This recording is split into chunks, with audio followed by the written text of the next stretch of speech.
Di video kali ini saya akan membahas tentang bagaimana sih kalau kita ini posisinya sedang gagal bayar atau ya mungkin tidak bisa bayar hutang pinjaman online kita. Dan di sini mungkin ada sedikit tips atau solusi buat teman-teman yang galbay pinjol legal ya. Bagaimana caranya biar kalian itu jadi kategori orang atau jadi tipe orang yang dihindari oleh DC untuk terus ditagih. Karena apa? Karena ya DC-nya akan malas aja sama kalian. Nah, kira-kira apa sih kategori-kategori atau ciri-ciri kalian yang harus kalian terapkan biar kalian ini ya mungkin kalau ada si A, si B, si C dan kalian itu diprioritaskan paling akhir, paling bontot dan paling belakang. Oke, apa saja yang tidak disukai oleh DC pinjol? Nah, itu harus kalian lakukan dan kalian harus kuasai. Yang pertama, orang yang tidak responsif, orang yang tidak menanggapi chat-chatnya secara terus-menerus. Nah, itu adalah orang yang paling tidak disukai oleh DC pinjol. Kenapa? Karena mereka tidak bisa melancarkan ancaman-ancamannya, nggak bisa membujuk, nggak bisa melakukan tekanan-tekanan. Ya karena kalian ya nggak respon dan nggak bisa dihubungi. Seperti itu ya. Itu yang pertama. Yang kedua adalah kalian harus paham betul soal resiko-resiko gagal bayar pinjol. Paham betul soal undang-undang perdata yang berkaitan dengan hutang pinjol. Yang mana si pinjol ini biasanya template-nya adalah membawa ke jalur hukum, menuntut secara pidana, dan mengancam akan dipidana karena penggelapan dan lain sebagainya. Kalau kalian punya ilmunya dan tahu semua ini, maka si DC tersebut tidak bisa tuh mengancam-ngancam hal tersebut lagi.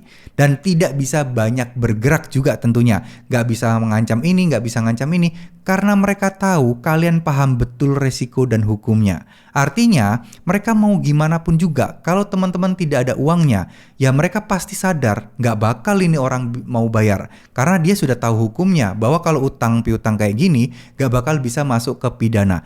Jangankan pinjol, kalian kredit motor pun kalau gak bisa bayar, teman-teman gak bakal bisa masuk penjara. Paling-paling motornya disitakan sama leasing karena perjanjian leasing. Tapi jangan khawatir, di pinjol itu tidak ada sita menyita seperti itu. Karena sistemnya adalah online, sudah diatur di Undang-Undang OJK tentang peminjaman online. Nah, itu sudah jelas di sana bahwa ya DC tidak boleh menyita barang kecuali ada putusan pengadilan, ya. Itu adalah poin yang paling dibenci banget oleh DC lapangan pinjol, ya. Kenapa? Karena ya kalian tidak atau kalian mengetahui ilmu-ilmu dasarnya. Yang ketiga, tidak kenal takut dan mungkin kalau takut boleh-boleh saja, tapi jangan ditunjukkan rasa takutnya, ya. Kenapa? Karena kalau misalnya kalian takut, DC ini akan berusaha untuk terus-terus menakut-nakuti kalian dan terus menekan kalian. Karena DC menilai kalian itu orang yang memiliki potensi tinggi untuk bisa ditekan dan juga bisa disuruh-suruh untuk cari ngutangan sana-sini untuk gali lubang tutup lubang biar bisa bayar DC pinjol tempat dia bekerja, ya. Nah, kalau kalian nggak mengenal rasa takut dan nggak kelihatan takutnya, minimal nggak kelihatan deh, takut boleh, minimal nggak kelihatan. Itu DC juga akan malas berhubungan dengan kalian, ya. Nah, terus kemudian yang keempat ini adalah buat kalian yang tidak takut DC bakal datang ke rumah. Artinya apa? Ketika diancam akan ada kunjungan, nah kalian tinggal baik saya tunggu kira-kira kapan saya siap untuk menjelaskan ketika ketemu langsung.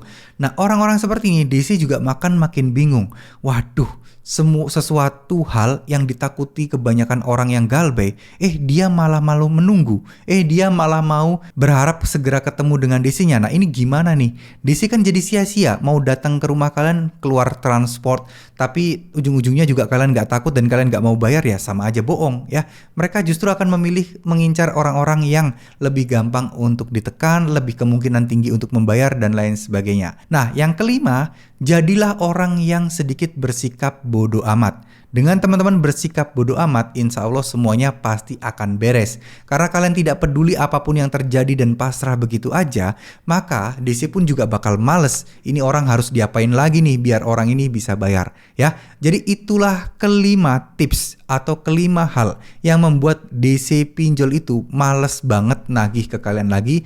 Bahkan datang ke rumah kalian pun mereka juga cukup males, ya. Ingat, jangan terlihat takut, itu udah paling penting banget sebenarnya. Nah, dari mana caranya agar kita nggak takut? Ya, poin yang kedua, pelajari tentang semua aturan dan perundang-undangan yang ada di pinjol. Sehingga kalian tidak akan takut lagi terkait hal tersebut, teman-teman. Ya, Oke, mungkin segitu dulu. Semoga ini bisa membantu kalian buat teman-teman yang gagal bayar pinjol. Tetap semangat. Jangan sampai kalian merasa takut karena DC itu ya udahlah gitu-gitu doang lah penagihannya. Banyak kok di luar sana yang mengalami kejadian yang serupa dengan kalian, ancaman-ancamannya hampir mirip juga. Tapi toh nyatanya sekarang juga nggak terjadi apa-apa ya. Intinya sebenarnya kalian itu saya yakin kalian nggak takut, tapi kalian lebih ke arah malu. Bener nggak? Tulis di kolom komentar ya. Saya yakin kalian pasti lebih ke malunya sih dibandingkan kalian takutnya misal DC datang ke rumah ya.